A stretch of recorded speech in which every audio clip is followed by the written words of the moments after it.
I'm going to call this. This meeting is being recorded. I'm going to call this meeting of License and Ordinance Committee to order. It is May 10th at 5:32 approximately. So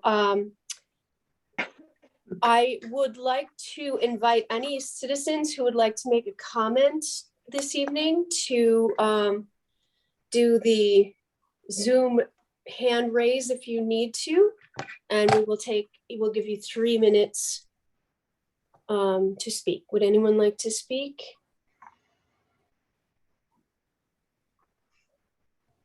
If anyone sees a hand raised, let me know. If anyone has called and you're not able to raise your hand, you can let me know.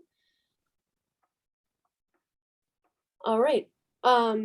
Looks like Barry Levinson has raised his hand. Barry, do you want to speak? Yeah, my question is, I guess I see that on the agenda, there's going to be a discussion about food trucks. Would this be an appropriate time for us to talk about that, or should we just wait? No, you can give me your comments right now. That would be perfect. Patty? Okay, well, the whole food truck thing, because we've got National Mustard Day coming up, and there's a potential food truck that would come in, but as I understand it, the $500 fee is just going to be a kind of a deal killer for us. And, you know, we are, the museum itself is a nonprofit, and I'm hoping that at some point the city will ease up on the food truck regulations. So it's something that, you know, it's one day a year for us, and it would just be a great thing if we could see some easing of that, perhaps an exception for nonprofits, perhaps something that would allow just for a nonprofit to have only so many times a year. Patty, I think, wants to say something. Go ahead. I just want to say, in general, we'd be in favor of having food trucks visit once in a while. It's just a fun thing. We attend those kind of events around the city and in other cities that we go to. It would be great. For us specifically, we just want to make sure that we're inviting people to participate who are actually allowed to participate, and we're not, you know, mixing up the rules here. You know, can a local business actually come and sell something at Mustard Day outside their store? Do they need a special permit? It doesn't seem like that's happened before. We haven't invited anybody really outside because we're a little nervous about knowing the rules. Got it. Got it. Thanks. Yeah. Anything else from you guys? No, I see Okay. we are on the agenda, so. Fine. Yeah, perfect. Not supposed to comment on it on public comments, but that is our goal, is to make it more doable for food trucks to attend events. So stay tuned on that one. Anybody else have any comments this evening? If I'm not seeing your hand, speak up. Otherwise, let's move on. Next is the approval of the last meeting's minutes, and seeing how 2 of my committee members were not on the committee last time, I'm going to ask them to take a leap of faith and does anyone have a motion to approve minutes from April 12th? I will make that motion. Great, I'll second it. Great. All approve? Aye. Aye. Anyone opposed? All right, motion passes. Thank you for that. So we're moving on to the licenses and permits. Just for Luke and Kendra's reference, sometimes an event will need to apply for an event permit and an amplified sound permit. And in those cases, sometimes we group them into one motion, okay?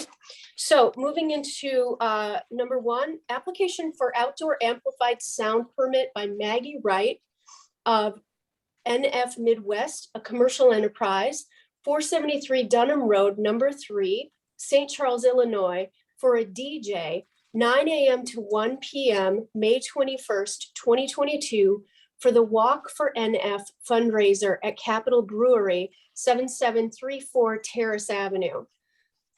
And this one is not associated with a special event permit. I think Laura had been working with them, so feel free to chime in here, Laura, if you have anything. But this is a relatively small event under the 200 threshold for a special event permit. And they just want to have amplified sound there. There's no issues from the police department standpoint. And Laura, I think you can confirm that they are not going to be impeding traffic. It's just a walk, and correct? Yep, plans are to just be at Capitol Brewery and do just a loop pretty much around the block. They're not even going to cross any streets. They'll stay to just strictly sidewalks for that short walk. But they are going to have amplified sound. Recording in progress. Great. Does anyone have any questions or discussion? Luke or Kendra? That seems pretty straightforward. Okay. Need a motion to approve. I will make a motion to approve the permit for walk for NF. I will second that. Sound permit. All in favor? Aye. Opposed? Motion carries. Application for an outdoor amplified, number 2, application for an outdoor amplified sound permit by Lisa Hanairo for the Middleton Sustainability Committee for a sound system, 1:30 p.m. to 4:30 p.m., July 10th, 2022, for the Celebration event at Lakeview Park. Again, no issues here. This is one of those where it's a city-sponsored event, doesn't meet the threshold for a special event permit, but they're technically exempt from the special event permit, but not amp sound. So no issues here with. Oh, great. I know she sent an email wondering if she could be exempt from the permit fee, but we'll let her know that the outdoor amp permit fee is not waivable, but the event permit fee is waived. Yeah, and I don't know how Lori's been dealing with those from the clerk's office, if the fee is technically waivable or not, but regardless, there's no issues with the application from PD Okay. standpoint. Any discussion, guys? Nope. All right, need a motion to approve? I will make the motion to approve the Celebrations amplified outdoor sound permit. I will second. All in favor? Aye. Aye. Opposed? Motion carries. Number 3, application for temporary Class B retailer's license to sell beer and wine by Gilda's Club Madison, 7907 UW Health Court. Lania Stentz, CEO, for June 16th, 2022 at Gilda's Club for the Backyard Barbecue fundraiser using security plan GCI. Or GC1, sorry. Yeah, they look similar. So Lonnie is here. She is kind of the organizer for all of this, so I'll let her speak. Laura's also been working with her. There's been a lot of behind the scenes stuff, but no issues from the police department standpoint with the Temp B. And she's got some questions for you as far as a security plan and fencing, which is kind of that constant question that comes before L&O here. So I will let her talk, but she has also been working with Jim Scholander, the building inspector, and Brad Subra, battalion chief at Middleton Fire. So go ahead, Lania. Thank you so much for the opportunity, guys. I'm Linnea Stentz, Gilda's Club Madison. I've been here for about 10 years now. I also want to say that on the line is Christine Rader. She is our new events coordinator. And so we are wrangling this event together. Having never been the person who has wrangled this event before, we're making sure we're crossing all our T's and dotting all of our I's. So we are wanting to host our backyard barbecue fundraising event again. It's been hosted almost every year since 2010. This is, as you know, Captain Geisler and I discussed this. This is not a rager. This is a, 250 to 350 person event where it's major donors coming to our backyard, enjoying a cocktail or beer and wine, and relaxing in our backyard, having a an opportunity to bid on auction items and supporting families who are facing cancer.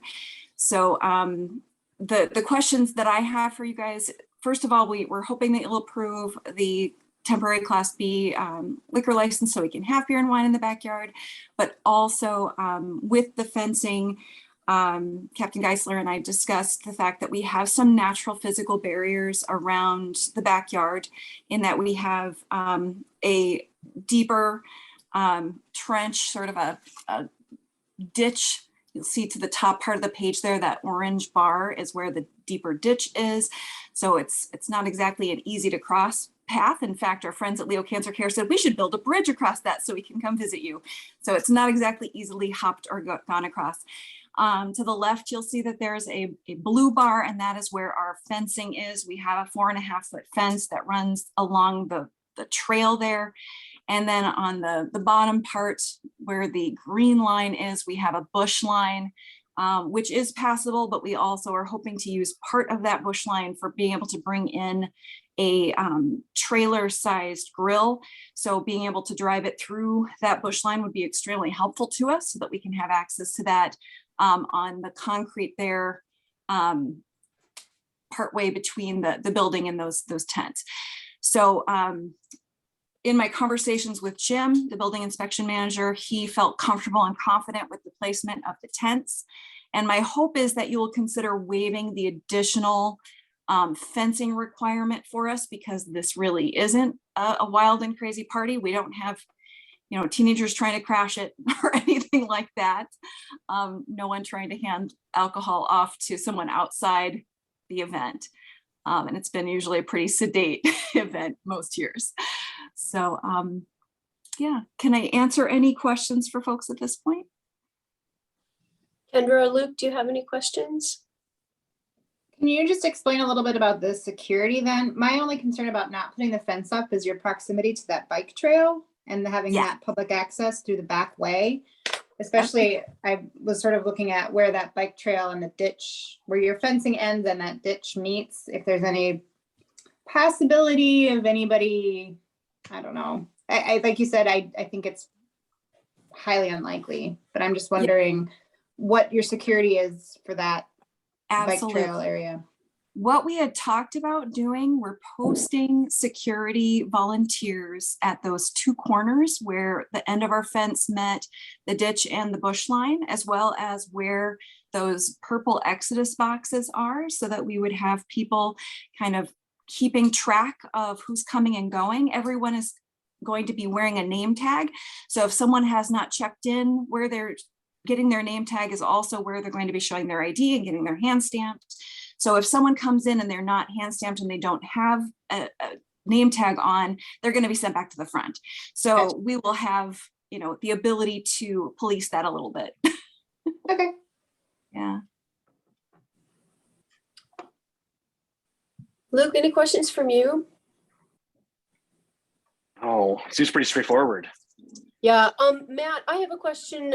Just how are you feeling about using the natural barriers versus the fencing? And I know that fencing can become prohibitively expensive.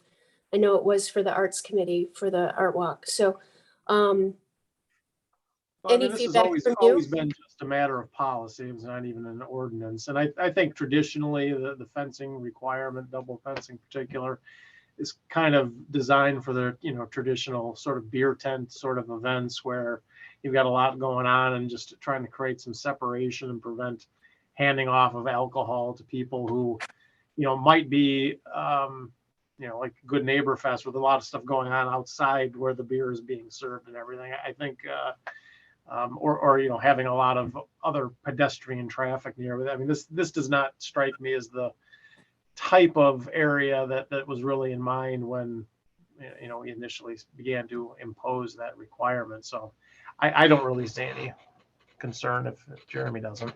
Great. Sorry. No, I do not see any concern. I've talked to her about this. There is a physical barrier on the trail. Like, I think you should probably be able to see that on the screen now. I put the clean version from Google Maps, but they're also physically off of UW Health Court. They're not really, you're not getting a lot of just pass by traffic. So I do not have any concerns. Okay. Kendra, did the security postings seem comfortable? Did that make you comfortable with the situation? Yep. Okay. Anyone want to put up a motion? I'll take a stab at it, which is to approve the plan as stated without the need for the extra fencing. That was I probably butchered that, but hopefully the intent is clear. Is this approving the application then for the permit Yes. without the fencing? Okay. Yes, I'm sorry. Yes, that's a much better way of putting it. I should just let you do that. I'll second everything from here on. No. The only other question that I had about the application is that I think there was a note in there that you still need insurance. Is that correct? That you're still? No, I Didn't set up? attached it to the initial email to Laura. So the Okay. insurance for the city of Middleton is in there, as well as our insurance for the event itself for our coverage. Okay. Yes, yep. I All have that certificate of insurance on file. Okay. Good there.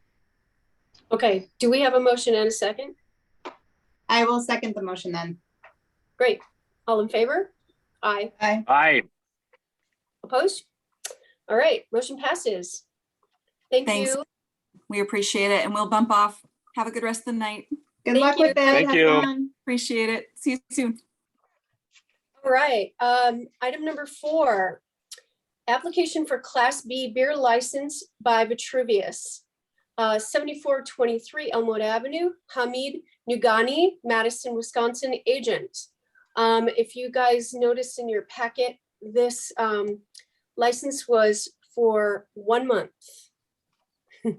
as the yearly license will be renewing at the end of June, July. Yep. Yeah, July 1st is the start for the new ones. Katie had emailed me on Friday when I put this out. So I asked the same question. I said, is this a typo? No, it's not. He wants to open as soon as possible with a license. So he has applied for this and applied for a renewal, which is one of the, I think the next agenda items, one of them coming up here. So she told him that this would probably result in, he likely won't get it much before the renewals are required, or before July, with the requirement for 15 days of posting it in the paper and whatnot. So regardless, he wants it. And here the application is. As far as the background, there's no issues that I've seen, and the police department has no objection to it. Great. Any discussion from anybody else? Out of curiosity, and this is do we have a limit in terms of the number of a certain class liquor licenses we can give as a city? For liquor licenses, yes, but this is just for beer, and there's no Right. quote on the Class B beer. Got it. So there's no okay. Okay. Thank you. Any other questions or comments? Anyone want to make a motion? I will make a motion to approve the permit for Vitruvius. I will second. All in favor? Aye. Aye. Aye. All opposed? Motion passes. All right, number 6, review of an application to amend the agent for the alcohol beverage license held by Century Restaurant Partners, LLC, doing business as Craftsman Table and Tap, 6712 Frank Lloyd Wright Avenue, to appoint Holly Schwitzenberg, Madison, Wisconsin, as agent. And I think you skipped one. Yeah. We Oh, I can- apologize. Biagi's. Let's go back. Okay. Let's go back. Review Okay. of an application to amend the agent for the alcohol beverage license held by Biagi's Ristorante Italiano, LLC, doing business as Biagi's, 1611 Aspen Commons, to appoint Nathan Olson, Madison, Wisconsin, as agent. And this is just, these next 4 are actually because of the annual renewals that Lori, the city clerk, is dealing with. And they're just changing the agent here. Background check is fine, no issues. Okay. Do you ever do consent agendas when you have a bunch of renewals like this? Right. We never have. It certainly couldn't, well, I should say we never have in my time, which is about the last 3 years doing it, but I don't know, Matt, do you have any? Matt, yeah. Well, we haven't done it. This is a maybe unusually long number of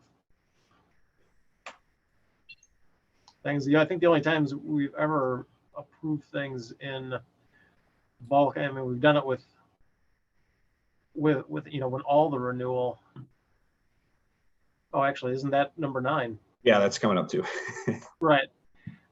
Yeah. So I mean, in that kind of, we've kind of done all the renewal applications, but we haven't really done consent agendas. It's like I said, this is a unusually long agenda. I mean, there's a lot going on. It's the start of, yeah, but I was just wondering.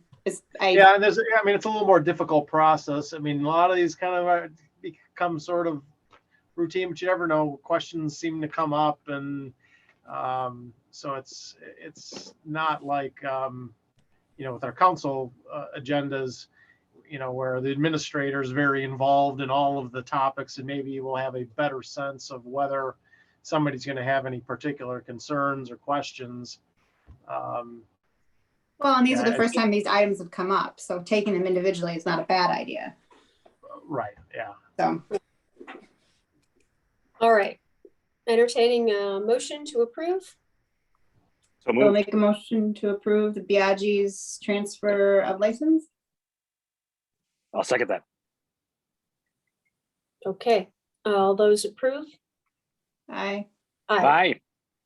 Opposed? All right, now we can go to number 6. Review of an application to amend the agent for the alcohol beverage license held by Century Restaurant Partners, LLC, doing business as Craftsman Table and Tap, 6712 Frank Lloyd Wright Avenue, to appoint Holly Schwitzenberg, Madison, Wisconsin, as agent. And no issues with this one either. Actually, any of them, if you did want to address them together, there are no issues from the police department standpoint from the background checks. Okay. There's a typo on the application, but I don't think it affects anything whatsoever. It's just a Century is spelled wrong, I do see that, yeah. but not a big deal whatsoever. So You will make are a motion- worthy successor to Robert Burke. I was just going to mention that. I felt like I had to Robert would find be something. There you go. I will make All a right. motion to approve. I will second. All in favor? Aye. Aye. Aye. Opposed? Motion carries. Number 7, review of an application to amend the agent for alcohol beverage license held by Atrium TRS 2, maybe, LP, doing business as Madison Marriott West, 1313 John Q. Hammons Drive, to appoint Martin Borowski, Middleton, Wisconsin, as agent. And we're assuming no issue from the police department. Anybody have any questions or comments? Nope. All right, I will make a motion to approve. I'll second. all in favor? Aye. Aye. Opposed? All right, number 8, review of an application to amend the agent for the alcohol beverage license held by Dolgan Corp. LLC, doing business as Dollar General Store, number 21864, 5430 Century Avenue, to appoint Imran Khan, Sun Prairie, Wisconsin, as agent. And again, no issue from the police department. Any discussion or comment? Did not know they sold alcohol there. Yeah, Do they, or is it just a license too, if they choose to? So no, so that was one of them, the convenience stores where they have a full liquor license, but they can only sell beer and wine. Okay, That was a city agreement. Mhm. didn't even know they sold beer and wine. I will make a motion to approve.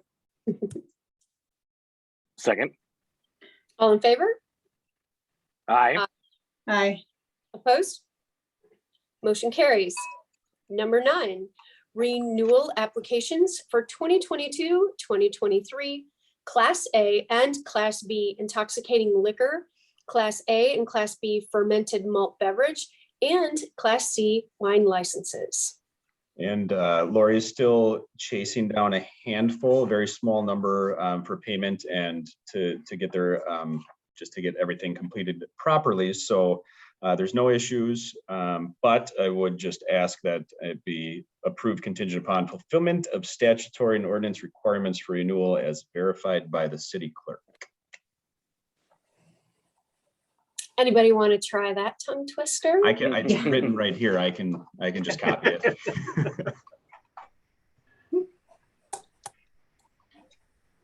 All I got I is will, statutory. yeah, I will make the motion to approve contingent upon the litany of items that were herein described. Noted. That the clerk has to do. Yes, exactly. Need a second? I'll second that. All in favor? Aye. Aye. Opposed? All right, moving on. Number 10 and 11, I believe we can take together. Application for special event permit by National Mustard Museum. Patty Levinson, contact person for the International Mustard Day on August 6, 2022 on Hubbard Avenue. Also the application for an outdoor amplified sound permit by Patty Levinson for National Mustard Museum, 7477 Hubbard Avenue, Middleton, Wisconsin, for band, sound system, and speeches and announcements. 10 a.m. to 4 p.m., August 6, 2022, for the 2022 International Mustard Day. So this is our annual event. This will be our 12th National Mustard Day celebration in the city of Middleton. We're over 30 years total doing National Mustard Day.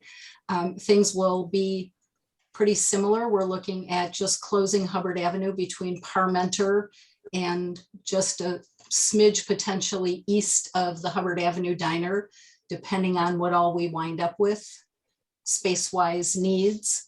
And we will have live music, of course, kids entertainment, balloon twisting, hot dogs, brats, all the usual suspects, really new things that sound fun, but nothing new and different as it applies to how we set up. We do set up, we close the street at 6 a.m. That's usually what we ask for. And then we rush and get everything set up by about 9:30 and we start pulling it down at 4. So the streets are closed or, open for traffic by 5:30. And Patty, I have a quick question. You Yes. do cover over Parmenter Street, correct? It's not the corner of Hubbard and Parmenter at your building. It goes across toward. No, It we do doesn't. not involve Parmenter Street anymore at all. We are totally, Parmenter is free and clear.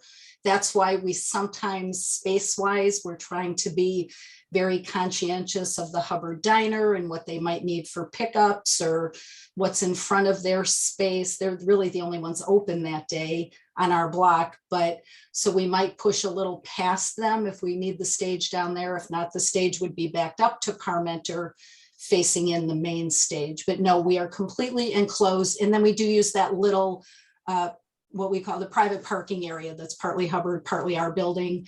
I call it the fountain area. Mhm. So, we'll have our kids' activities. We're trying to obviously do the best we can to be a big draw, make it sound exciting, do lots of fun things, and, get a lot of press for Middleton. Great. Will Gorman Thomas be back again this year? We will invite him, of course. We always hope Excellent. so. Yeah. Yep. We actually have a new goofy pitching game. It's radar speed pitching. It's like a giant inflatable baseball cap. Okay. You pitch inside the tent and there's a radar gun that times it. So we are expecting a visit by Maynard G. Mallard, the mascot from the Mallard, Nice. for a couple of hours. They Yep. gave us the approval today and we're hoping that Gorman comes and we tie in the whole baseball shtick. I don't think we could keep Gorman away. As long as Yeah. he feels well enough to stand out there, people just, woof, it's a busy day for him. He's recording video Absolutely. messages all day for people. They love it. Signing his barbecue sauce jars. Yep. Very cool. Yeah, that's why he's there. He makes a mustard base sauce. Officially, it's not really called barbecue, but it's Southern style, and he wins awards in the worldwide mustard competition. And he just So, won a silver medal this year. Oh, wow. All right. yeah, it's fun. It's very tasty. So we'll have visiting mustard vendors, hopefully mustard makers, and some tasting, and we're grilling Usingers, hot dogs and brats. And we're looking for some other goodies. We're adding the old. Uh-oh, Patty. Uh-oh. Patty froze. Okay. Laura, is there anything? Yeah, so Captain Geisler and Sean Stowski with Public Works have reviewed the event layout. They're planning to follow a similar, exact same traffic control plan as they have in previous years. So no issues with what's being proposed. Oh, they're back. Yeah, hi. But yeah, nothing on my end. Okay, great. Yeah, questions? I don't. I'm excited. Yeah. I think it's great. Totally. Okay. We also, I guess we should say, I don't know if Jeremy knows what's going on with this yet, but we do usually pay forward some of our donated hot dogs to the Battle of the Badges. Oh, great. Did you know, you didn't know that we did that every year? I know that we always end up with a bunch of hot dogs. Yes, Where they come they come from us, right? Now I know where they're from. Yeah. Yeah. Thank you very much. Yeah, sure. Great. All right. Anything else from committee members? All right. Entertaining motion. Motion to approve. I will second. I gotta go run and get a power cord. I'll be right back. And all in favor? Aye. Hi. Aye. Any opposed? All right. So motion carries for 12 and 13. 10 and 11. Oh my God. 10, 10 and 11. 11. I'm checking off numbers before I finish. All right, number 12 and 13. Application for a special event permit by Lupus Foundation of America, Wisconsin chapter, Dawn Thomas Semenko, contact person for the 2022 Walk to End Lupus Now on September 24th, 2022 at Fireman's Park. Also with this same item, application for an outdoor amplified sound permit by Dawn Semenko for Lupus Foundation of America, 2600 North Mayfair Road, Suite 320, Milwaukee, Wisconsin, for band sound system speeches and announcements from 9 a.m. to 12 p.m., September 24th, 2022, for the Walk to End Lupus Now. Yeah, so I'll just start off here. I have been working with Dawn, and she is on the call. So if the committee has any questions, she is here. But this is an annual event. I have had Captain Geisler, Sean, and Matt with Parks and Rec review both. She proposed 2 route options. There are a few concerns due to potential construction with the Pheasant Branch Corridor Trail. Dawn's okay with holding off for a bit in order to confirm the route later once the construction schedule is more firm. They would definitely prefer option 1 if it's feasible. So, but beyond that, event plans haven't really changed from previous years.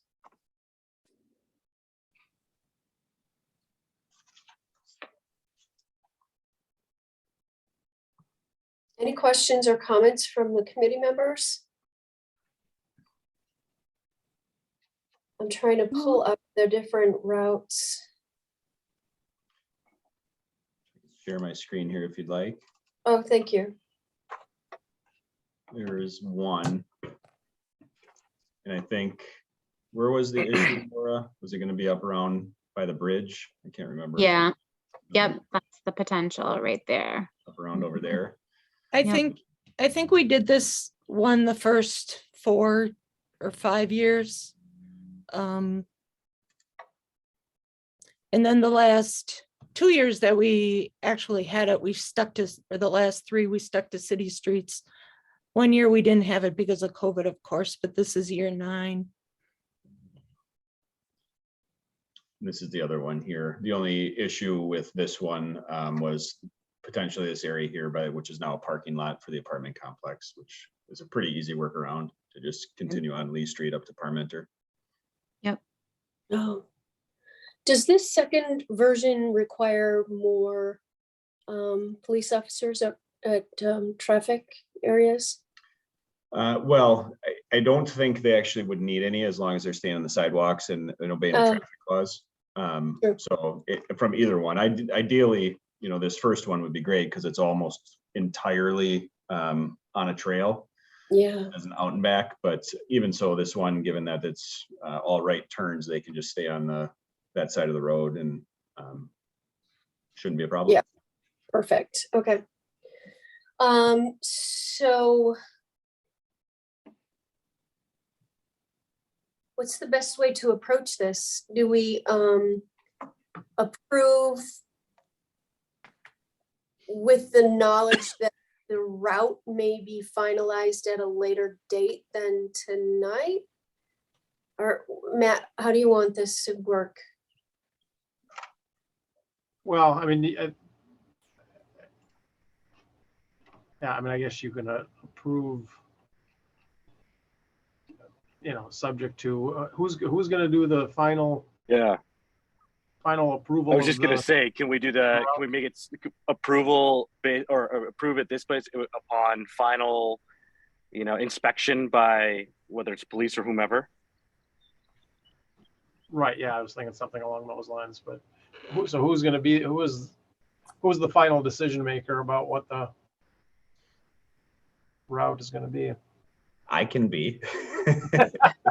Well, Okay, yeah. I mean, I usually would run it by Captain Geisler, Sean with with Public Works, and especially if we are going to use the trail route, option 1, Mark with Parks and Rec. But as long as those 3 would approve that route, later this summer, then I'd say that we'd be good to go.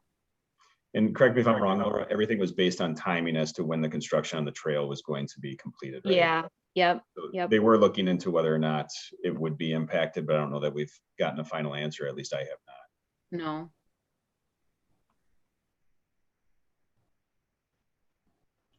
Yeah. I mean, so you could approve subject to a final sign off on the route by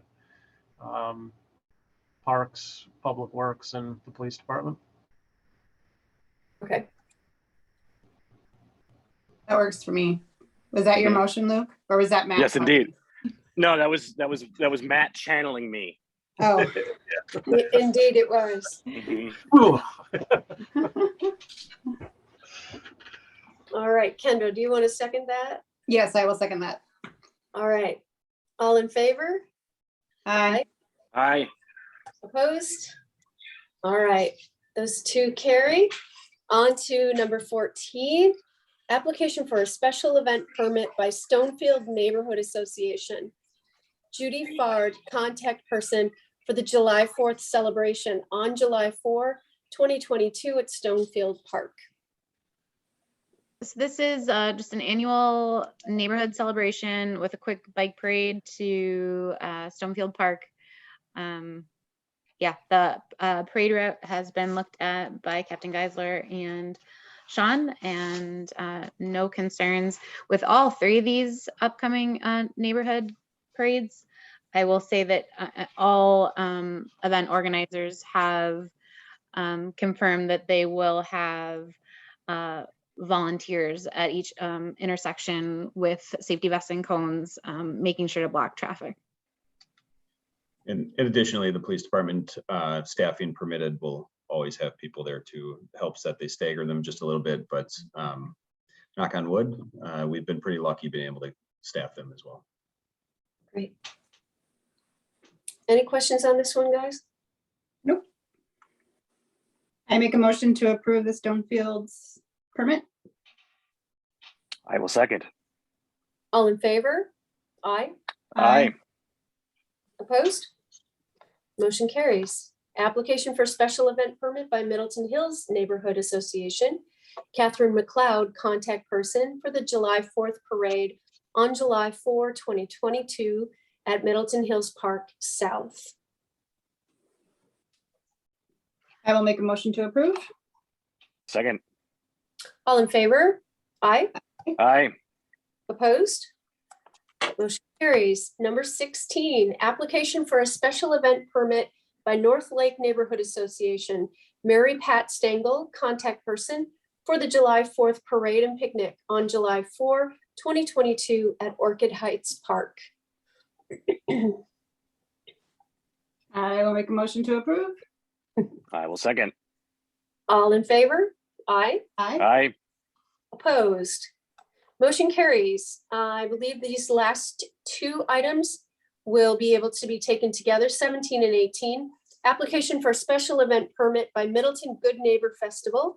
Brad Ritter, contact person for the 2022 Middleton Good Neighbor Festival on August 26th through 28th, 2022 at Fireman's Park. Also, an application for an outdoor amplified sound permit by Brad Ritter for Middleton Good Neighbor Festival, P.O. Box 620211, Middleton, Wisconsin, for band, sound system, and speeches announcements, various times, August 26th through 28th, 2022, for the 2022 Good Neighbor Festival. I don't know who wants to start here. This is a new event. I don't know if you guys have ever heard of it. Brad is here as well. We've exchanged some emails. We had some debriefs after the last event. He does want to change some things up here, so I will let him talk a little bit about that. The security plan, he and I have not been able to actually sit down and have a conversation about yet, but he's got some proposals there as well. So I would just say if this is all approved, that it would just be contingent upon final satisfaction of the security plan with the police department. But I don't know if Laura, you had anything to add, or if you just want Brad to take it away. Yeah, I mean, I can leave it up to Brad. I mean, obviously, it's well-known annual event. Not a ton has been changed. Just event layout slightly different from last year. And then the tethered hot air balloon would be a new proposed change. And I will say the Temp B license has already been approved by the L&O committee. That was contingent on an approved security plan. So yeah, I'll let Brad take it away. And I apologize, just before you talk, Brad, the one other thing that is not included in here that we have discussed is the kiddie parade or the mini parade on Friday night, which would need to, I guess, be approved along with this permits. It's never been a problem, but just something that had been left out here. And that can be all kind of included in this, you're Okay. saying? Okay, I think so. I guess Matt would have the final say on that one. okay. Okay, so we can start with the parades quickly. Fundamentally, the parades aren't going to change. The Sunday parade's going to remain the same. The kiddie parade will remain the same. Route map issues, again, the 5K, that route will stay the same. So there's nothing new with any of those, with those three items. I think we were missing potentially the map for the kiddie parade heading into this meeting. So we can address that. I can get a copy out to the committee for filing purposes. So last year was our big change in the festival grounds layout, really, with the initial idea of going to the open grounds. We initially had intended to have both our organization, Middleton Youth Hockey, along with VFW. That obviously changed kind of late in the planning stages, and we lost VFW. So really the fundamental change was not having a beer tent or two beer tents with the smaller enclosed fenced areas. We opened the grounds up. We did still maintain the fencing on the north end along Lee Street, and then we had a secondary fence at the south end of the main park behind the play structure that separated the craft fair from the food and entertainment area. There was some concern, and I wasn't involved in the planning or any of the meetings of this, so I'm not sure how it all evolved, but there was some concern for security, and there was a middle fence that was put in for Friday and Saturday at kind of the midpoint of the park, just south of the shelter there. And that really was a primary concern in my mind, just for traffic flow, and it did present problems Friday night. We mitigated that a little bit on Saturday, but So really the layout of the grounds compared to last year, obviously moving some food carts around and things of that nature, everything really is going to go in the same area that we had intended it to last year. The only thing that we continue to talk about was the fencing. So many of these festivals are going to these really open grounds concepts where they don't have an isolated beer and wine service area. The grounds are open. We're in a unique environment there where we're enclosed between the high school to the east and the neighborhood to the west with fencing in the back. With the craft fair being on the south end and not really a primary location for, there we go. Primary location for people to want to drink beer. Our experience last year with the open concept was that standing in the beer tent and even walking the perimeter of the main entertainment area, when the music is going on, people are gravitating to that area. They're moving from the beer service area to the stage, and then you had people filtering out to the food vendors. We did see a little bit of what we felt was a lack of sales once people came in behind that fence into the quote unquote beer garden area. It seemed like a psychological barrier. They wouldn't leave. They weren't going back out to the food trucks and buying food. We did not see the increase in sales from our member organization selling food that we did in the beer sales. We know we had a greater attendance last year than we had in the past. So my thoughts on the fencing, definitely that middle security fence that was put in there just below the shelter. I don't see it would be right kind of where the word entertainment is on the map there.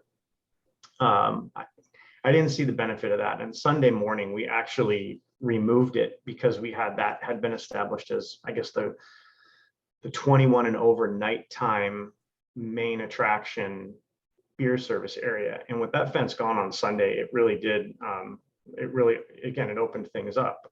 We still didn't see people traveling end to end throughout the grounds with their beer and wine. They tend to stay there by the beer tent and by the music. There was some discussion about not having the fence separating the craft fair from the food and entertainment area, or allowing people to carry their drinks into the craft fair. This has been something we've discussed at the festival board level a number of times. There's varying opinions on it. Again, I'm of the mind that, I've been doing this for 6 years. Tyson Glimmy, who runs the beer tent with Middleton Youth Hockey with me, he's been doing it for 12 years. We don't have that rowdy crowd. I kind of feel like if you've got, the husband or wife that doesn't want to go to the craft fair, but the spouse wants them to walk through, if they can bring a glass of wine or a can of beer through there, they may, tolerate the environment. And again, I look at it as an opportunity to increase sales. You're going to get people down there, maybe spending a little more time. I think our entertainment lineup dictates the crowd that we get down there. Relatively wholesome music is what we've got. Really the same bands we've had in the past 10 years are being recycled through, and we kind of know what we get with those entertainers. So I was proposing scaling back the fencing quite a bit, just from the installation cost and overall appearance to the grounds. Obviously, this is my idea. I will defer to the committee and then obviously to PD on what their concerns would really be at any areas of exposure. So I think that as far as new things, the fencing is really the big thing here that I wanted to discuss, get some feedback.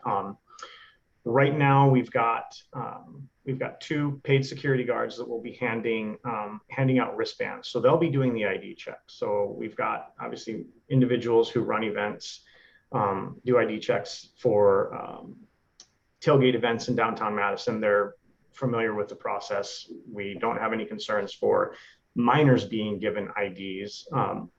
So we'll be mitigating it that way. And then we intend to have 4 other paid security members who would be handling basically like a perimeter type patrol. We'll have the fencing in place, as you can see with the yellow arrows and the red lines on the north end of the park, that will all state, no carry-ins on one side, those will be on the north side, and then no carry-outs, no beer, wine, or alcoholic beverages beyond this point, facing the south side into the festival, so that no one's taking anything off of the grounds there over to the carnival, or potentially to the tethered balloon, which we can get to in a little bit. So those are my thoughts on that. We would have the same type of fencing on the south end of the park, either at the craft fair or all the way down at North Avenue. We would have 2 security guards walking the perimeter on Lee Street and 2 down on North Avenue, just reminding folks if they do get that far with a can or a cup of an alcoholic beverage to please finish it on the grounds or discard it in one of the trash cans there. We've had opportunities for people last year to walk in any direction. And I think we did have one person who, again, was reminded as they were walking across, trying to cross Lee Street to finish up their can of beer. They did, and that was it. So one incident in the entire weekend I thought was pretty good.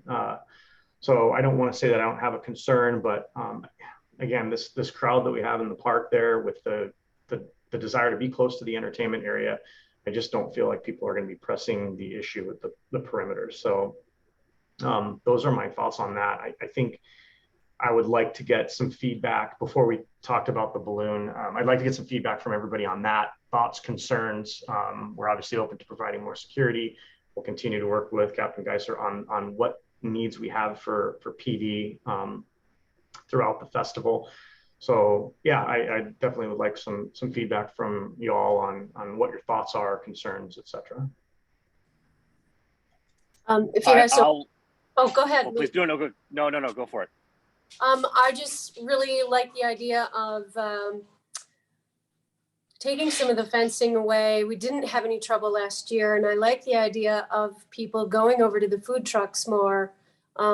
We all know that a little food in one's stomach is always better when you're consuming alcohol.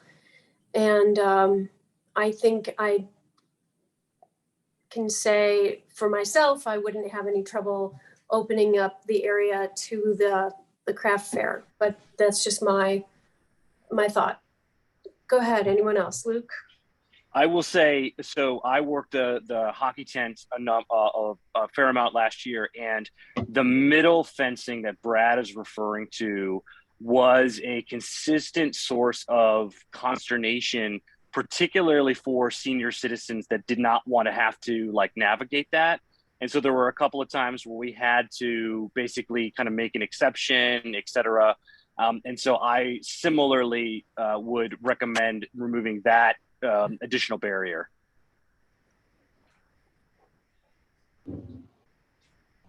I agree. I remember being there. I just remember how incredibly hot it was last year. Yes. It was so hot, and there was not a lot of shade over by the beer tent. And so it was the question of, can we take this beer over to the pavilion and sit in the shade? And I remember, I think we ended up doing it even though we weren't supposed to. Actually, because that our was kids allowed. were sitting in the shade, but it was a question of we didn't even know. Can you talk a little bit more about the security plan that you're coming up with and where you are in it? My only thought when I was reading this over, as far as removing the fences, the 2 thoughts that I had is remembering last year and how hot it was. And a lot of these numbers and ideas are based off the numbers of last year. And Brad, I think you said that the numbers last year were pretty high. It was one of the better years for attendance, which surprises me considering how hot it was. So I'm just wondering, 6 security officers don't sound like that many for this large of area for a nice 75-degree day with good music. I feel like if you had a lot of people, but I'm not a numbers person, so maybe 6 is plenty. But then I would also say that whoever is organizing the arts and crafts fair, I agree that having alcohol down there, but I would want to be clear to all the people who are participating, who are bringing their stuff, who would have concerns about things that might spill or having food and beverage around their arts and crafts. Sure. Okay. So first I'll speak to, I'm going to speak to the heat. And so last year, Saturday was, I don't want to say it was dead. It looked dead. There were still so many people on the grounds. The view of the grounds is so different now without the 2 beer tents, without things being so bifurcated. We had a lot of people concentrated in that entertainment area. and we don't have a clear count, but because the grounds can hold so many people and they can spread out, it's not packed. There's not a crush concern there. It really was shocking. Tyson and I sat back so many times just trying to do quick head counts and thinking we've never had this many people in our beer tent, and we know the VFW has packed them in and they've never had that many people in their beer tent, and everybody was comfortable. So the space, I think taking advantage of it is great. You mentioned the heat, and I like what you said about 75-degree days. Yes, please, let's have 3 of those. Let's have 3 incredible days. No flooding, no ungodly heat and humidity. This is the year we're going to have perfect weather, right? Right. We all deserve it. So that said, the big thing that we missed the boat on last year was fans and misters. That was something that we should have done. So again, talking to Captain Geisler a little bit after the festival last year about security and issues like that, I had several postmortems with other members of our board. And wow, what could we have done that really would have helped? And the misters and the fans were huge things. So we have several pages of notes of things that we're just going to incorporate to just make it a more pleasant experience should we have that kind of weather. Because having the grounds basically empty Saturday during the day was really disappointing. Again, for us, the hockey club, it doesn't hurt us. People are buying beer. It hurt the food sales. We're trying to do everything we can to increase the revenue that the other organizations can enjoy by having bought something. So the misters and the fans are critical. We've got that dining in that shade tent there, which is currently next to the cornhole. We had that tent last year. We are looking at potentially adding another one. Further south of that, pushing the porta potties to the north there. So there would be another tent area closer to the stage. But again, if we don't have the isolated beer service area and people can comfortably walk up and sit under the pavilion, that really does help. So, that's my hope there, that we can take advantage of those opportunities. One of our other members had talked about doing some more of these small 12 by 12 pop-ups, just the pop-up canopies sort of in the entertainment area, not blocking the stage, because we really don't want to obscure that sight line. But maybe, if we did 7 or 8 of those, even just to add small areas where you could step in and step out easily, with one high top bar type table underneath each 1 or 2 of those. So we're still looking at that. And then the last thing you mentioned was the security. So 6 is what we had last year. If this is Dane County Fair, no. Again, you get a wild crowd down there. I think 6 probably is the minimum that I would want. But we also, because of the way we've changed the grounds, a lot of the volunteers that the hockey club had in general that we would have stuck in our tent, we've got them on the grounds now. So they're walking the grounds, engaging with members of the community, people they know. They're looking again to see, we're keeping an eye on minors drinking, right? We just don't want anything that might come along with that. Looking at the perimeter areas, and just paying attention to the overall condition of the attendees at the festival. So we had 6 individuals at any given time throughout the festival from our organization that were responsible for that too. Because we are the larger of the organizations, we have the most volunteers, so we tend to be able to fulfill those needs. The other organizations are trying to get people in those roles as well. Not really leaning on them, but knowing that we have the bodies, we do have those resources. So I think as we really kind of fine tune things, maybe get some feedback on participation, and as I work with Captain Geisler and PD, we may increase that if they feel it's necessary. Again, it's nothing I'm opposed to at all. I just didn't feel the need to bulk things up in this presentation, unless there was a high level of concern from your organization. The other thing that I wanted to mention,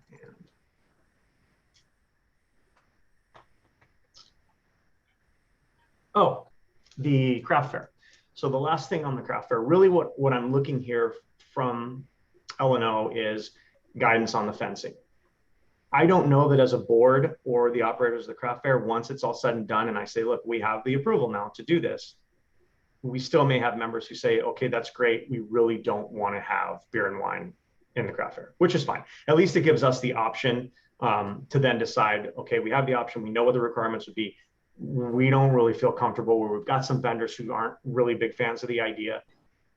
At that point, we wouldn't do it anyway. So again, I really just want to see that we can have the flexibility to go back and say, this is an option. So that was my last point on that. So any questions or concerns given that information? Thank you. Those were good answers. Thank you for answering my questions. Sure.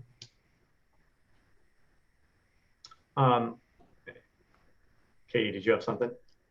No, I was just gonna say, I think that based on what I'm hearing from Luke and from myself, I think at least I'm assuming, Luke, please forgive me if I'm putting words in your mouth.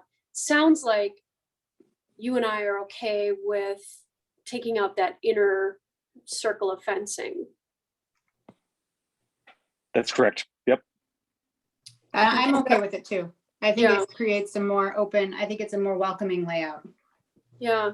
And Jeremy, how are you feeling about that? The inner fence I have no issue with. Just as a little bit of context, last year that popped up as kind of an 11th hour thing. The police department was fine with. Mark Opitz was the one who planned last year. It was the perimeter fence around the entire perimeter. And then kind of at the 11th hour, I believe as the mayor had brought up some concerns about underage alcohol that had been brought to his attention. And that was kind of the compromise, was that second fenced area. But from a police department standpoint, we have not had underage alcohol issues there. We, knock on wood, have not had a lot of issues at Good Neighbor Fest in a number of years. So no issues with removing that portion, though. So do you want us to have a separate vote on that? Matt or anyone? I don't necessarily think it's necessary. I mean, you can just throw that in as condition, but I guess it kind of depends on, yeah, how you feel this appears. And Matt, I'm sorry. Can you just restate? You said it at the beginning of the meeting, but can you just restate it? So the fencing issue is, it's not an ordinance. There's no ordinance that says there's fencing is required. There's nothing. It's just something that's been a standard practice. Is that correct? yeah, well, yeah. I mean, I suppose I don't know if it's been reduced to any written policy anywhere. I don't think so. I believe it's just been standard practice, but it's definitely not any ordinance. So yeah, you don't need that. Thank you. I just needed that restated. Yep. Good call. And I think it was in the context of the Tempe permitting is where you find that. It just said it was an L&O decision a number of years ago, and that was well before my time.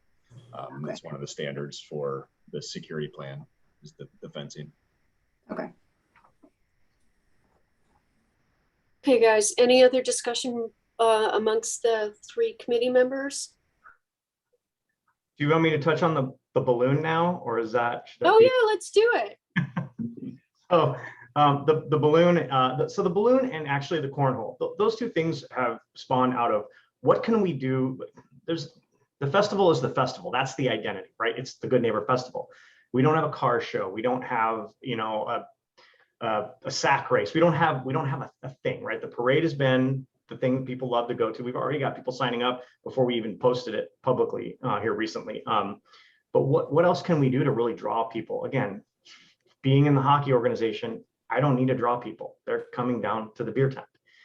We need more people to come down who are going to want to take advantage of other things. The tethered balloon kind of popped into my head when Christy Warner came up with our logo for this year, the sky's the limit. There was a couple of different opportunities, and right away I was like, how do we take advantage of that? I'm like, oh, well, since we can't get, a SpaceX rocket ship down here, what can we put in the air?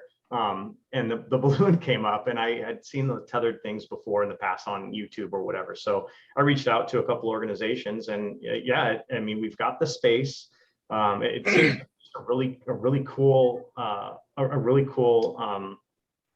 opportunity. So it's really odd the way that they work. You know, heat keeps them in the air, so they can't fly in the middle of the day in August in Wisconsin. So it's a morning thing and evening thing. And then even then it's weather dependent. So similar with the craft fair and the ability to have alcoholic beverages in there. I have not locked this down yet. I haven't even asked for a concession from the board. Everybody knows I'm looking into it. I wanted to find out what concerns might be outside. Obviously, we've got the liability. The insurance issue is the primary. What concerns the L&O committee might have regarding the balloon? Do you think it's great? Do you think it's crazy? Anything that I should be thinking about, given that I'm new to this whole planning side of the event at this level? I was looking it over, and on the special event permit, there is a section for hot air balloon. And I was like, is this in response to your idea? Like, has it always been on the form? That's so weird to me. I think we've been reading this long for an actual. It has been, and I called Brad out on it. I was like, "Did you mistakenly check that box?" Because, and he's like, "Oh no." So yeah, you never had anyone check that box. I know. You just wanted to see if people are actually reading it closely. They're like, "We're gonna put that in there." I just thought that was funny. Personally, I love the idea. I do too. Yeah, and the Good Neighbor Festival would be the one shouldering the insurance on that, right? Yes. Yeah. Okay. So the operator has a liability policy, and Okay. We would have named insured on there. I think we would kind of take a look at anybody who was involved, the property owner of the festival, et cetera. If Middleton Youth Hockey did as a concession, we would be named as well, although that's not really what I want to do. What I'm trying to do is get a sponsor for it, and then those rides would actually not cost anything unless people were to do a donation, which would be split among the organization. So that's trying to figure that out on the back end. Again, I want to see if this is something we can do. I called Rich Moray right away and said, "Hey, what's your experience?" And apparently maybe there had been a balloon in the past, non-tethered. There had been some things that had gone on locally, but I mean, he was real familiar with it right away and told me this is how it would work. This is what you need. And it's not an issue for us. He contacts the FAA, and they have some kind of a notice, an electronic notice, that when aircraft are flying into the airspace, they are notified that when they're traveling in this area, there's an aerial obstruction, and then describes the balloon. And so that seemed pretty simple. So again, it looks like a lot of fun. I don't know if we're going to be able to make it happen or not, but I would pursue it given support of L&O. I think it's a great idea. I would, do we take that separately from the whole fencing issue, or are we approving the whole special event permit as one big thing? Sorry. If you want, I think you can approve it as one big thing and just, indicate, in addition, approval of removal of the fencing. Sounds good. Then, if Katie, if you're comfortable, I would make a motion to approve the application, including the hot air balloon and also the removal of that middle layer of fencing. Great. Just the middle layer of fencing, or all the fencing proposed in the map that, sorry. The fencing as proposed. Yeah, sorry. I meant, I meant, I guess by middle, I meant everything inside from the barrier, but yeah, as proposed. Okay, as proposed on page 98 of the packet. Yep. Okay. I'm cool with that. All right, that would be do me you want a seconding. second? Yeah. Sorry. All in favor? Yes, all in favor. Aye. Aye. Opposed? All right, all those motions carried, including the hot air balloon and the removal of some of the inner fencing. Thanks, Brad, for all of your explanations. Looking forward to a good event this year. Yes. Sure. Yeah, we're excited. It's nice to see all of you face to face. So we'll look forward to seeing you guys in person at the festival. For sure. For sure. All right. Thank you. Yeah. Well, that brings us to the next section of our meeting, miscellaneous, the discussion on the fee structure for mobile food establishments and mobile food operator permits. This is something that we started talking about in our last meeting in April. Please correct me, Matt and Jeremy, if I am quoting these prices incorrectly, but right now we have $500 annual food truck permit fee, renewed yearly annual, and a $75 event fee per event, and a $100 operator's permit fee. So we were assuming that, like, if there were 3 people in the food truck, that's 3 operators, that's $300 plus the $500 annual fee plus the $75 event fee. Given and this was originally set up to kind of prohibit food trucks in the downtown area to keep the restaurants happy and not take money away from them. But it was brought up because of the art walk by Abby, and Kathy hadn't been aware that Kathy Olson, who was the chair previously to LNO, wasn't aware that we had this $500 annual fee plus operators fees and everything. And, you know, food trucks are really trendy right now. We've got all these really awesome places that we can offer food trucks if we kind of revamp the fee schedule. When we contacted Lori, city clerk, she was thinking we could have at least 2 operators for each truck permit.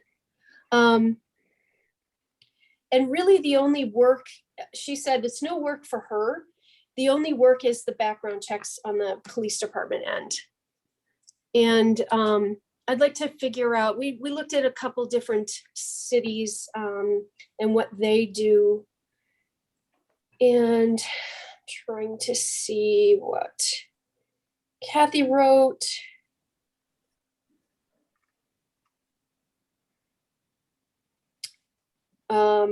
We never changed the operator's fee, but a few years ago we changed the fee for an event to $75.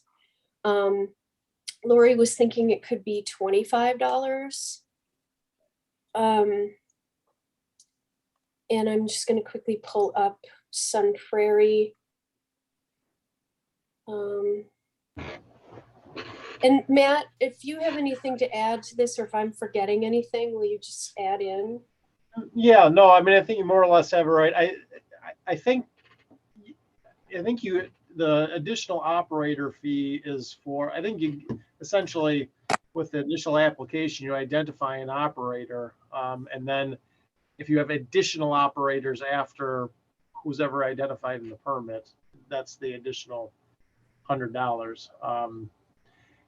And, you know, I think when we initially looked at this, we looked at around a lot of communities. I don't remember if anybody's were quite this high, you know, but in my view, you know, other communities are good to look at just to get a sense for what expectations may be. But, you know, ultimately the guiding factor for any fees like this should be, what are our costs related to administering the permit regime, and so that may not necessarily just be the background check. Oh, that's typically the main costs in these things. And then also, since, you know, health regulations are going to be enforced by, you know, Public Health Madison, Dane County, we probably don't have a lot of inspection and things like that would be additional costs.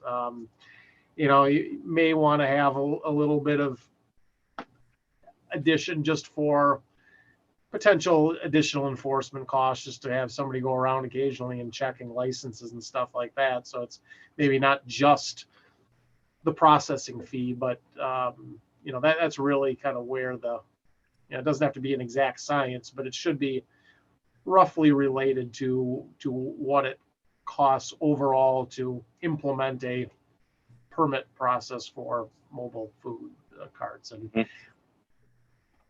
this is, I'm guessing, is probably higher than what we need to cover those costs. And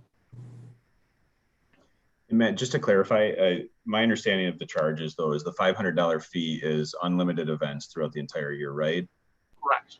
And then Correct. the $75 fee is a single event, which is up to 48 hours, or if it's associated with a special event permit, can be like Good Neighbor Fest, can be the whole 3 days. And then that permit, you already addressed the $100 permit fee, and I'm not speaking to any of the costs. I just want to make sure this is understood. The 500 is not, or the 100 is not on top of the 500 on top of the 75, correct? Oh, so the $100 operator fee is not on top of the $500? Well, it would be if there's, so if somebody files, says, I want to do whatever, 75 events this year, they could do the $500 permit. And if that person, the person who's actually signing up for that permit, that person gets to be there unlimited amount of times, there is no operator fee required. If somebody that is not the applicant for that annual permit is going to be operating that cart, then they need the $100 permit. Yeah, similar to like to a liquor license, you know, the licensee or agent doesn't, if that person was on premises all the time, that you wouldn't need any people with operators licenses, but. Yeah. So Lori was proposing, what if your operator fee included 2 other people? That was where, instead of that, so those 2 others wouldn't have to pay the $100, you're thinking, Katie? Yeah. Buy 1 operator fee, get 2 free. And then we also talked about buying, and this one, before I even spit it out, I'm going to be backing off of it. But I was talking about how my pricing fee works for personal training. You can pay a lot for 1 training, or you can pay less if you buy a packet of 10 or 5. And that was something that we talked out loud about, thought out loud about. Maybe an unlimited pass for a year is some price. And if you wanted to do 5 events, but then who checks on that? That's the trouble. So you guys have any thoughts? We're open to creative ideas here. But I think ultimately we want to have it be attainable. I think Barry and Patty have a comment or a question. I have a question. I'm somehow very confused. Is there a one-time permit fee that is not $500? We have a 1-day event. People can't make very much money. And obviously National Muster Day is a fundraising event. So we're usually asking them to pay us a fee or a portion of their sales. So there's no way someone could come in and pay like $800. So for just a 10 in the morning till 4 o'clock event, is that still $500? No, that's $75. So it's a single event permits for operations not contractually connected to a special event under section 717 may be effective for a period not exceeding 48 consecutive hours, and that is a $75 permit. And that's plus the 100 operator fee? Oh, well, only if you've got multiple operators, but I think I'm not sure we gave it a ton of thought to begin with, but I would suspect most often single event situations, you probably have, the applicant would generally be there and be the operator, but.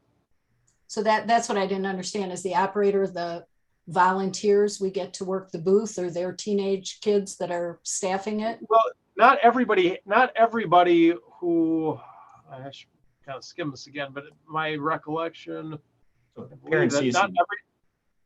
everybody that works there has to be an operator, as long as you have an operator that's there. Again, this is kind of mirrored after the way alcohol licenses work. So so you need someone who's the boss, who knows what's going on. Obviously, everybody gets a health permit. I have to file everything with Dane County. and they come and Right. check everything, and those people have to have their permits. Okay, so a one-shot permit, say for Mustard Day, would really only be $75, As it stands right now. not even the Yeah. extra 100. Not As long as you don't have additional operators, but yeah, I mean, I think, particularly with the operators, I mean, that really is just a background check. And whatever that time and cost is, that's probably what. So what for the one additional event, operators would be. for the one event, there is no $500 fee. Correct, correct. Correct. And then Okay. if we, because we've had people approach us, and it could be a viable fun thing and moneymaker situation and a draw of crowds, same way Brad was talking about. Everything we do is to try to get more attendance, more action. Is there a separate situation, that separate food truck permit that we have to have them fill out, and then they need the background check for the $75 permit? Correct. Yes. Okay, How long does that process take? It just processing through the city clerk, they send it over to the police department. We can run the check within, I mean, as long as we have somebody available to do it within, I mean, a day, and then. Oh, good. Okay. Okay. So it's not like we have to have it 30 days in advance if people are still thinking around. No, the sooner the better, of course, but Yeah. the problems arise when it gets to crunch time, and then it's the day of, and they need that approved, so. Well, that's exciting news. Okay. okay, well, that's good. So what we needed to clarify was that if we do have a food truck there, it's not immediately a $500 fee. No. Right. It's a Okay. one-time thing. Very good. Thank you so much. Thank This you. is enlightening. Yeah, I have a Great. question about that $500 per year one then. Does anybody have one of those permits? It's funny you ask, because I looked at that. We keep track in a spreadsheet. I'm just gonna look up real quick. I think there is one, and I think it's Dickey's Barbecue, because they set up over by, and I can't think of the name of the business down there, stand by. Oh, as like a lunch truck? Yeah, so it's there, I think, weekly, if not daily.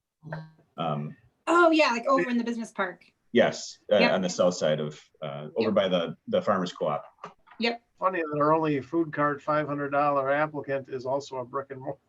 Right, yeah, but it's down the way. That Well, was another question, actually, now that you say that, is if someone is a brick and mortar business in Middleton, but they're not, say, right on Hubbard Avenue, and they want to come and provide something fun for Mustard Day, they still need that food truck permit? Yes. Just checking. Okay, perfect. Thank you so much. Welcome. Okay, we're gonna sign out. Thanks for your. Bye, good everyone. question. Thank you. PPD, that's where they are. I couldn't think of the name of the business. Oh, PPD, yeah, right. Okay, so. What's So, your, yeah, can I- help me out, sorry. guys. I was just, my two thoughts. It doesn't surprise me that there's only one person that has that $500 a year permit. Mhm. Sorry about the dog. Because that just seems like, unless you knew you were gonna have 75 days, like, that just seems like a lot of money if you're only gonna show up once or twice. Like, I would rather pay $150 and do 2 events than pay 50 and not know. Stop. But my one thought is there were several times during this last summer when we were doing stuff down on what will be Stonehorse Green for the Arts Committee, and we were having great nights where there's lots of people with the music Community Development Association was putting on. Mhm. The restaurants couldn't keep up. Like, we waited an hour and a half one time for our food from one of the restaurants because they were just slammed. And so I think that would have been a great opportunity for food trucks to have stepped up and an added opportunity to be there. But if we have this unclear language about what trucks can be where and have this kind of odd permitting set up, I think it discourages that. And I understand that was kind of the intent in the past, but I just think that it's a ripe time to look at this and changing it up. Because I think food trucks are a good way to get more food into different parts of the city. And you could have them at the baseball, well, they, put them out at the baseball track, have them at a event at tournaments, at baseball tournaments, or, our pool that we join in the summer has a food truck night once a week. So I think there's opportunities there if we can make this a little bit more clear for people, because that $500 is a little disconcerting if you're looking at it from the outside. Well, and another thing, I mean, when you talk about some of these other options and places to have it, I mean, one of the other restrictions we have is that really, unless you're part of a special event where they've closed the streets and that's why you're out there, or if you're just a mobile dessert, basically an ice cream truck, you otherwise can only operate on private property. And so if we were to consider opening that up some, which is one thing, that kind of changes also how you want to run the fee structure, because if you're allowing them in certain parks or on the streets, then you've got some administration involved in terms of setting hours and making, but frankly, under those circumstances, maybe a little higher fee, maybe that doesn't need to be 500, but a higher fee is probably justified because you've got a lot more things that you got to kind of watch out for, and probably a little bit more extra, inspection or at least observation, enforcement and stuff to make sure people are where they're supposed to be. And, when you compare like what Madison does with basically having established spots all around the square and library mall, I mean, there's just some more policing and administration that's involved here. And that's probably the other reason. That's not just the $500. It's also that you have to have some property owner that's willing to host your truck. Yeah. Thanks for bringing that up. I did not know that. Thank you. Yeah. That makes a big difference. Right. And so, I mean, I think if overall what you're looking to do is to kind of change Middleton into being a more food cart friendly place, I think might require a little bit more tweaking of this ordinance and figuring out, well, because like I said, I don't think it's just the fees, it's also where we're allowing them. Well, and I mean, we don't have, I'm obviously very new to all of this, but have you heard from anyone besides these special event situations that they're asking for a change? I've been really actually quite surprised. We have not seen more pushback on this, or, I mean, we've heard throughout since adopting this occasionally, hey, people don't want to do this because the $500, nobody seems to mention the private property part, which at least me, I think that's probably just as big of an issue. So yeah, I mean, I guess the food cart lobby, I mean, they're just not as organized a bunch as I thought they might be. But I mean, the other thing too, and I said this at the time we adopted this, when we initially put together a food cart ordinance, there was nothing preventing food carts from happening. We just didn't have any regulation. And, there were ways that they could adopt. And as a matter of fact, I think some had been setting up shop up near one of the schools where they were having soccer games or some flag football games or something, as I recall. And kind of thought that the freak out about, we're proposing an ordinance that was going to, the original proposal was not as restrictive as this, but it was greeted as, hey, we're opening up the door to food carts, and then now we're going to have all these food carts. When in reality, it wasn't a huge restriction, but it was actually more of a restrictive thing to begin with, and then it morphed into what we have today just because of that pushback. Yeah. Well, and I think I work up on the Capitol Square, and you don't get as many food carts as you did before COVID because there aren't as many people in the offices up there. And so, it's a different world for food carts, I think. I wonder. My burrito cart is still there every day. So yeah. Which one? I said the El Burrito Loco. Yes. Well, and it's interesting because one of the brick and mortar places that was in our building now, I didn't realize they had another location in the Dane County Courthouse, but they have a food truck now on the square where they didn't before. So they actually closed the brick and mortar and opened a food truck. So there's that change happening too. So Yeah. So really, yeah, I the mean, only this two- is something that we could look into. I mean, I'm open to it. Absolutely. I would say if you know, particularly even with the temporary pause, I would say in terms of COVID, it's like, I think most people still, in particular when the weather is cooperative, might prefer to be able to have the option to get their food outdoors rather than having to go inside, you know, and potentially risk it. And so I've personally have heard from a handful of constituents about our, in their mind, draconian food truck laws in comparison to some of our surrounding communities. So I think that this is a welcome change. Yeah. I'm not sure where we are as far as deciding on fees. Do we continue this conversation next month, or do you guys want to quickly decide on some numbers that we can propose to the council?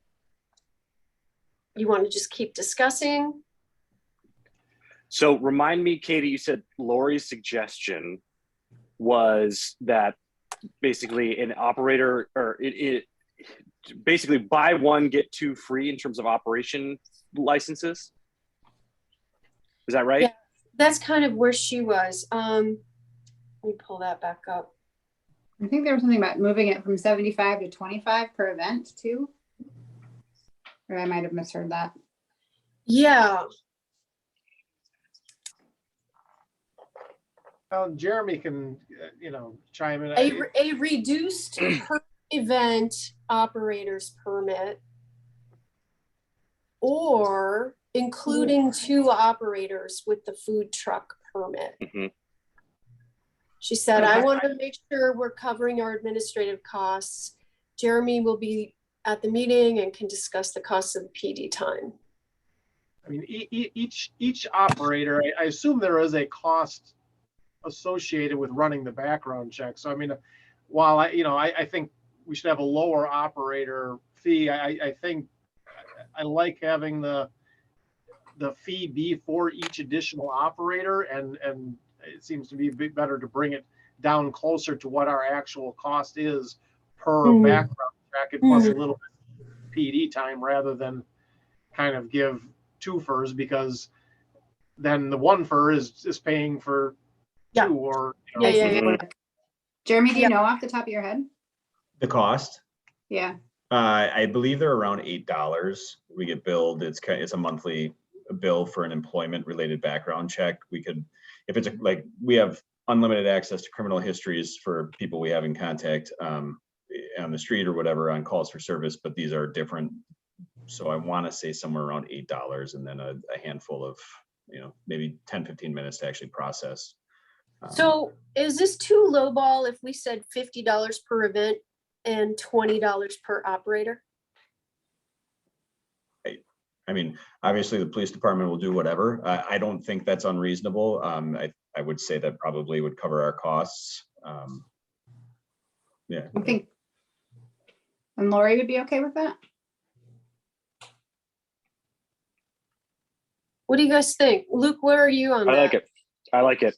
The other thing I always say, in particular, and by when I say I always say it, I may have said it once before, is that we can always go back and change it if indeed we go and realize that this particular. I know there is certainly the food truck operators want a sense of certainty and don't want us to be changing it willy-nilly at the time. That being said, there's nothing that codifies any change that we made into perpetuity without ever the opportunity to amend based on market feedback. So I think the market feedback is, and to Matt's point, is that if the costs are associated with the background checks in particular, and then let's keep the each individual operator fee in terms of not the 2-for-1, but let's lower the overall dollar value and then see if that might spur more individuals to operate food trucks in our great city.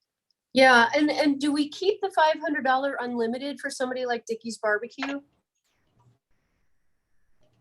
Well, again, I mean, I think Because maybe look a little closer at stuff when you have it all year, but I mean, again, I've always been a little uncomfortable with the degree to which that seems untethered from costs.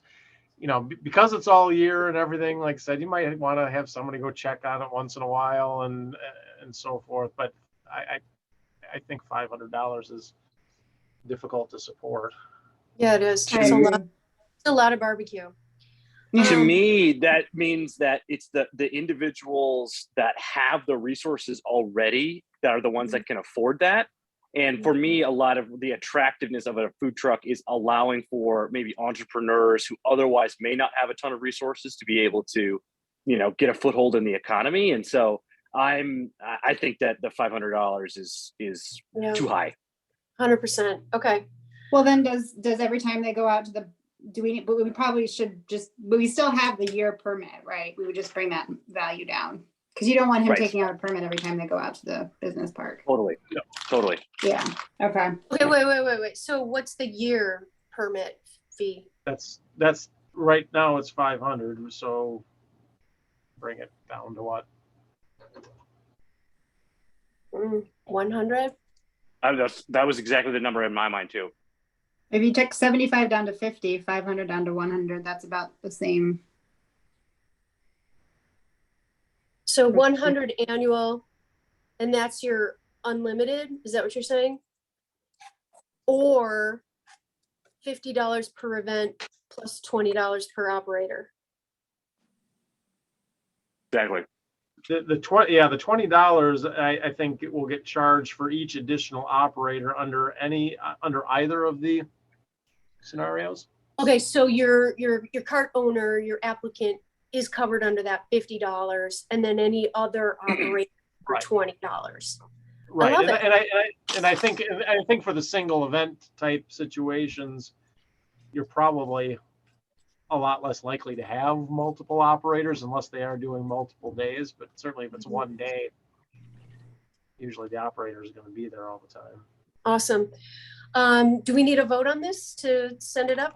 No, what I will do is I'll bring back an ordinance in form to you next time, and you can do it then. And then, like I said, I think we can kind of do that, but I think one of the things that you might want to do, I mean, if the goal really is to have more of these, is, consider, do you want them off in public areas for things other than special events? And maybe special events is fine. Or maybe you try and see if this opens it up. Maybe you get more other food carts that want to operate on private property. But, I can't imagine there are tons of private property owners, except for maybe like the brewery or something that wants to have, and they've got the whole market. Terrace Avenue Pavilion. Yeah, Terrace Avenue. Yeah, thank you. Thing going on there. But aside from those types of places, I can't imagine too many other private property owners that want to bring a lot of people onto their property to go to a food cart. It's amazing, like high school parties and weddings and all that stuff is a big deal to have food carts now. And the airport wants them, and yeah. And maybe that does provide enough business opportunities, and with these fees, maybe that does loosen it up enough, because like I said, we'll certainly still be able to have food carts around the parks and public spaces for special events so. Matt, just out of curiosity, if this changes, presumably it will be done this year. Is there any issue with those? It looks like Kona Ice might have also done an annual. Is there any issue with them having paid 500 and then? All right. What are the dates on those? They could be July like the liquor and would be all set. Well, you mean the dates that the permits are allowed, the annual? This is a calendar year. But yeah, one applied in late April and the other one applied in early February. Do we give them a few years? What do you mean by that? You give them, just give them credit for the next 5 years. Yeah. Or do we have that ability to do that? I mean, even just from an accounting standpoint? I don't know. Maybe that's a question for Lori. And I mean, worst case scenario is we just say that this goes into effect 1/1/23, right? Ideally, that's not, but I mean, that would potentially save us from having to get into that morass of refunds or credits, et cetera. Mm-hmm. Although it doesn't sound like we have that many Yeah. refunds. True. The issue. True. Yeah. If we can do it, great. But if not, or if it would screw up something, then I think that's a fallback. Well, we'll check with Lori and kind of include that as a recommendation and whatever I draft for next meeting. Okay, Sounds great. awesome.